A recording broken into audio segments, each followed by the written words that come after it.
Hello. The most popular variant of chess is loser's chess. The reason is that the rules are simpler than in normal chess, but still you need to calculate and foresee what is about to happen. It's also normally very exciting to the very end who will win and who will lose. Another thing I know that children loves is that you try to get rid of all your pieces, and they love this feeling because it contradicts to the normal way of playing chess. So let's take a look at this loser's chess. What you do is that you put out the pieces in the starting position of a normal game. But now the goal is to get rid of all your pieces. You have to capture if you can. If you have many choices to capture, the choice is yours. If someone cannot make a move, then the game is finished and you calculate who has got fewer pieces. This one will win. So, let's take a look at a game of loser's chess. Maybe white starts with e4. Now d5. White has to take the pawn on d5. The queen has to take the pawn on d5. And now white plays queen to h5 with the idea that maybe black can take the queen with queen d5 take h5. But black has got several possibilities to capture and chooses to take on d2 like this.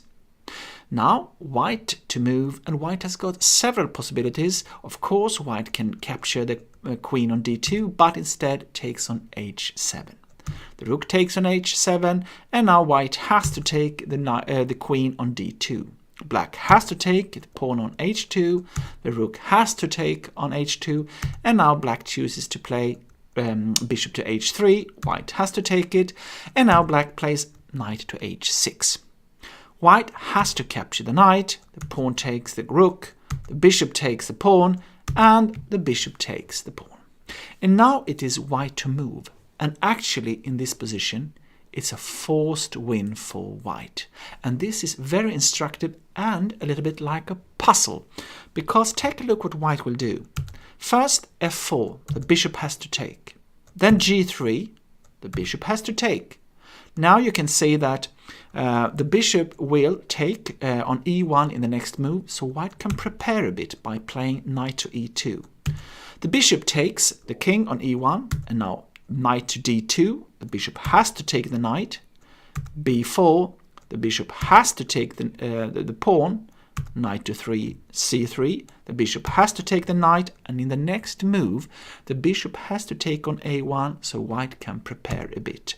Playing a4, the bishop takes on a1, c3, bishop has to take on c3, a5, the bishop has to take on i5, and finally bishop to a6, and white gets rid of the last piece after knight to take on a6.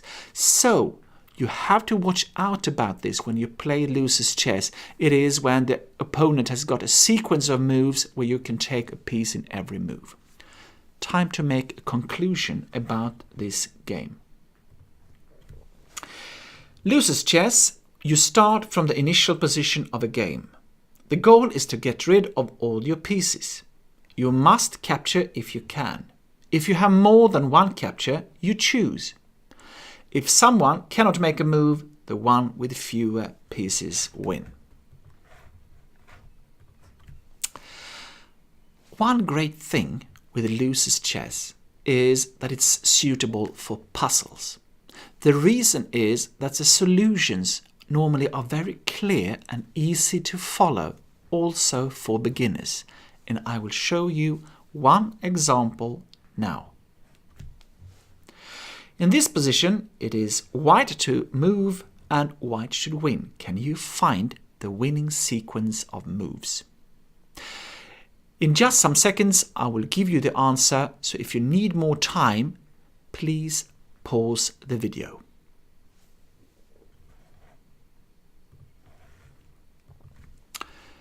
In this position, it's white to move, and white starts with queen to b8.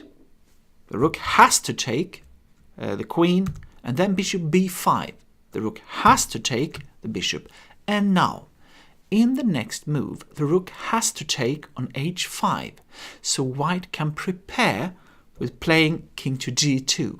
And after rook takes on h5, the king is ready to be captured by playing king to h2, and black has to take the king and white wins. So just let your children play this chess variant, and not the least, construct some losers games puzzles, because the children will love them. Bye!